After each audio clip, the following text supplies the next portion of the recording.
आपने देखा होगा जब उत्तर प्रदेश में माफिया की छाती को रौंदते हुए बुलडोजर चलता है, गड़गड़ा करके चलता है। देखिए हमारे कारनामे तो देखिए आप। हम दोनों ने मिलकर एक शराब की दुकान लूटी थी और बोतलों के अलावा 16,900 रुपया गल्ले से भी लूटा था। कैसे माफिया की चूलें हिल जाती हैं और माफिया के आंका भी थर-थर कांपते हुए दिखाई देते हैं। मैं माफिया नंबर 1 खड़ा हूँ आपके सामने। अब मुझसे बड़ा माफिया कौन है? मैं खड़ा तो हूँ आपके सामने। मैं तो मिसाल हूँ और मेरे बाद सदियों मिसालें दी जाएंगी। लोग हमारे किस्से कहानियों की तरह सुनाया करेंगे। आपके बच्चे अपने बच्चों को सुनाया करेंगे और बताएंगे कैसा दौर भी हिंदुस्तान में आया। नमस्कार साथियों, पॉलिटिक्स विद अवनीश विद्यार्थी के आज के एपिसोड में आपका स्वागत है। उत्तर प्रदेश की सियासी जमीन इस वक्त हलचल से भरी है। हवा में मुकाबले की बू आ रही है और मंच पर डायलॉगबाजी और नेताओं के शब्दों में तीखी धार लौट आई है। जो लड़ाई 2027 के विधानसभा चुनाव के लिए होनी थी, उसकी शुरुआत अभी से ही दिखने लगी। एक और मुख्यमंत्री योगी आदित्यनाथ अपनी जीरो टॉलरेंस वाली नीति को लेकर डटकर खड़े हैं और माफियाओं को मिट्टी में मिलाने की बात लगातार कह रहे हैं। वहीं समाजवादी पार्टी का दावर नेता आजम खान ने खुद को ही सबसे बड़ा माफिया बताकर न सिर्फ सियासी तंज कसा है, बल्कि सीधे योगी सरकार की विचारधारा को चुनौती दे दी। इन बयानों और मुलाकातों के बीच अखिलेश यादव की सियासी रणनीति भी तेजी से बदलती हुई दिखाई पड़ रही है। अब वो सिर्फ विपक्ष की भूमिका में नहीं, बल्कि बदलाव वाहक के रूप में खुद को पेश करने की कोशिश कर रहे हैं। ये तस्वीर लखनऊ में अखिलेश यादव और आजम खान की मुलाकात की, यानी दूसरी मुलाकात की तस्वीर है। लेकिन इसके सियासी मायने पहले से कहीं बड़े हैं। अखिलेश यादव के घर पहुंचने के बाद आजम ने जो कहा, उसने यूपी की सियासत में एक नई बहस छेड़ दी। मीडिया से मुस्कुराते हुए आजम खान कहते हैं कि मैं नंबर 1 माफिया हूं, यानी यूपी का सबसे बड़ा माफिया हूं। आपके सामने खड़ा हूं, अब मुझसे बड़ा माफिया कौन है? ये शब्द चुभते हैं, लेकिन चुभन सिर्फ योगी आदित्यनाथ की सरकार तक सीमित नहीं थी। एक सियासी तंज था, संकेत था। आजम खान अब वापसी के मूड में, और चुप बैठने वालों में तो है नहीं। बयानों के चलते ही उनकी सदस्यता चली गई, मुकदमों की फहरिस्त आई, पर बयान है कि रुकते नहीं। सीएम योगी आदित्यनाथ अक्सर मंचों से कहते हैं, उत्तर प्रदेश को माफिया राज से हमने मुक्त कर दिया। ऐसे में आजम का यह कहना अपने आप में एक सवालिया निशान खड़ा करता है कि क्या सियासी विरोध को माफिया की परिभाषा में गिना जाएगा? अब जब उन्होंने आगे कहा हमारी मिसालें दी जाएगी, तो सिर्फ एक बयान नहीं, बल्कि पुराने सियासी योद्धा की नई चुनौती। आजम खान और अखिलेश यादव के रिश्ते पिछले कुछ वर्षों में दूरी में रहे, लेकिन बदलते वक्त में राजनीति को जोड़ने के लिए एक दूसरे के साथ जुड़ना भी महसूस किया गया। और यही वजह रही कि दोनों नेताओं की हालिया मुलाकात को सिर्फ औपचारिक नहीं कहा जा सकता। आजम से मुलाकात के बाद अखिलेश यादव ने सोशल मीडिया पर लिखा, न जाने कितनी यादें संग ले आए जब वो आज हमारे घर आए। ये मेल मिलाप है, भरत मिलाप है, या साझी विरासत? अखिलेश यादव के शब्दों में रिश्तों की गर्मी और सियासी संवेदनशीलता दोनों बातें थी। आजम ने मुलाकात के बाद कहा, कुछ हाले दिल उन्होंने कहा, कुछ हाले दिल हमने कहा। यानी ये बैठक सिर्फ राजनीति की नहीं, बल्कि भावनाओं की भी थी। और शायद इसीलिए गीत, संगीत, शायरी बाहर आ रही है। मगर इन भावनाओं के पीछे क्या छिपा है? सपा का नया राजनीतिक एजेंडा, एकता और आक्रामकता। सपा का यह नया मूड 2027 तक पार्टी की अपनी जड़ें फिर से जीवित कर पाएगा या नहीं, सवाल है। अखिलेश विकास और बदलाव का एजेंडा लेकर आगे बढ़ेंगे, जबकि आजम खान अल्पसंख्यक और परंपरागत वोट को पार्टी के साथ फिर सक्रिय करेंगे। वहीं बीजेपी इस पूरे घटनाक्रम को बहुत करीब से देख रही है। मुख्यमंत्री योगी आदित्यनाथ जानते हैं कि विपक्ष अब भावनात्मक रणनीति के साथ मैदान में उतर रहा है, इसलिए उनकी रणनीति सीधे और सपाट है। कानून और विकास, योगी का संदेश हर मंच पर वही है। अब यूपी माफिया मुक्त हो चुका है, अपराधी प्रदेश छोड़ चुके हैं, लेकिन आजम के तंज ने इसे एक नैरेटिव को झकझोरने की कोशिश की है।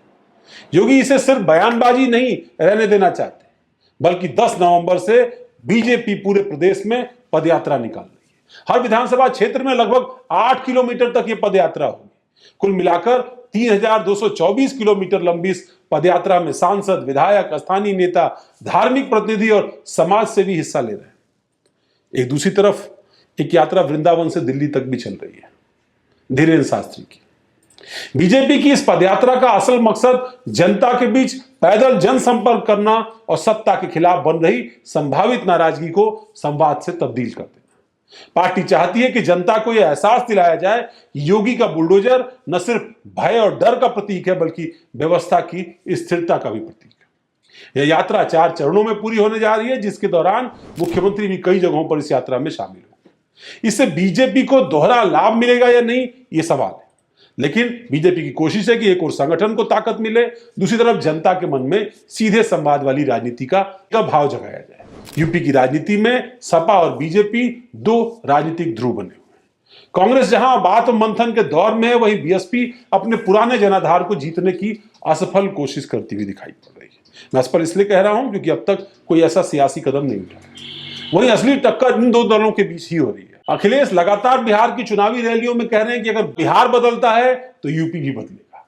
उनका यह बयान सिर्फ राज्य के अंदरूनी समीकरण तक सीमित नहीं है, बल्कि विपक्षी एकता का भी संदेश लिए हुए है। तेजस्वी के साथ उनकी राजनीतिक केमिस्ट्री अब भावनात्मक गठबंधन के रूप में तब्दील हो रही है, यानी तेजस्वी बिहार में और अखिलेश यूपी में। समाजवादी पार्टी का फोकस अब युवा, बेरोजगार, किसानों पर, जबकि आजम मुस्लिम वर्ग के भरोसे को सशक्त करने की भूमिका निभाएंगे।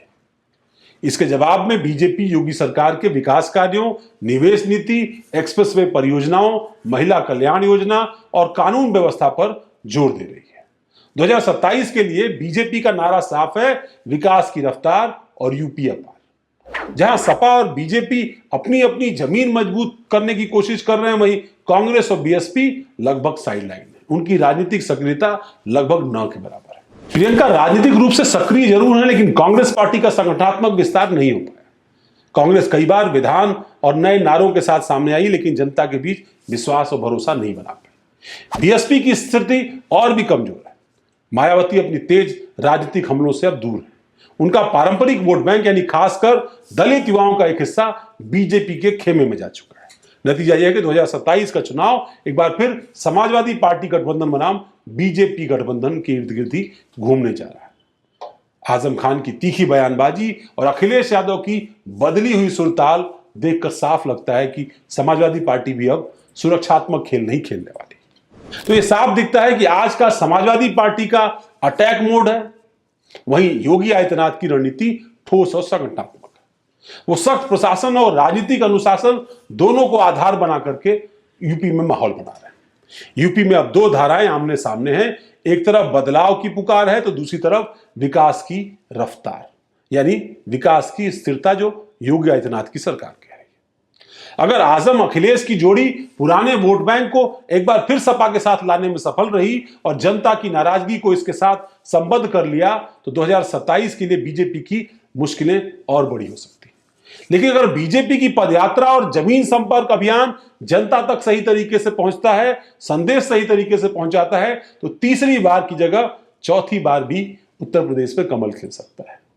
मैं लोकसभा विधानसभा जोड़ के बोल रहा हूं। अभी विधानसभा के चुनाव में 2 साल का लगभग वक्त है, लेकिन ऐसा लग रहा है जैसे बिगुल बच चुका है, रणभेरी बच चुकी है, सेनाएं आमने सामने। एक और योगी आदित्यनाथ का बुलडोजर मजबूती से प्रतीक बना हुआ है, तो दूसरी तरफ आजम खान का तंज सियासी विद्रोह की शुरुआत कर रहा है।